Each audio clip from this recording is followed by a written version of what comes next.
Oxford Street is one of the London's primary public spaces, open, accessible, and constantly active. However, this apparent openness still raises a critical question about the nature of its publicness. As Margaret Cohn suggests, public space is not defined simply by physical accessibility, but by the kinds of actions, encounters, and forms of life it makes possible. In this sense, Oxford Street becomes a complex condition. While it is publicly accessible, its spatial and social structure is largely organized around consumption. Even as the street continues to evolve and undergo transformation, this underlying condition remains largely unchanged. This project therefore begins by questioning the nature of this publicness and what it might mean to imagine a different spatial and civic condition within it.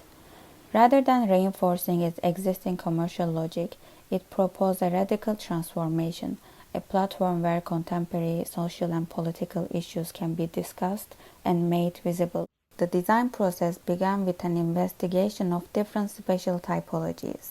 Spaces of similar use were examined across different scales to understand how they are organized. The precedent studies were used as tools to construct spatial relationships within the building. Through this process, I developed a structural grid system, allowing different functions to be tested and positioned within the shared structural framework. However, this initial grid began to reproduce the same rigid spatial order of the department store itself. So, breaking the grid became a way to challenge this fixed structure, transforming the system from a controlled layout into a more flexible spatial arrangement. My basic design idea is a central mass for talks and debates, featuring an interactive facade that engages visitors. The surrounding spaces are organized to support this central activity, providing a range of public programs that encourage social interaction and collective participation.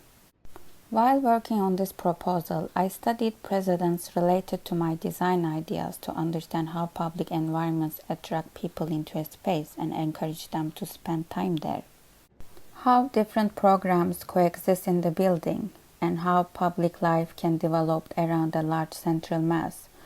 Permanent and temporary programs in the building, different floor heights, furniture, lighting, sound, and atmospheric qualities were explored as elements shaping the overall spatial experience. So, a different form of public life is reimagined for Oxford Street.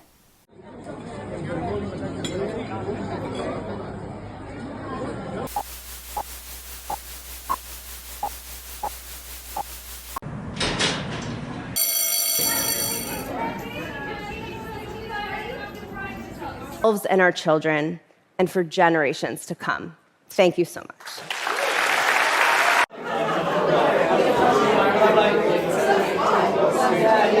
Yeah,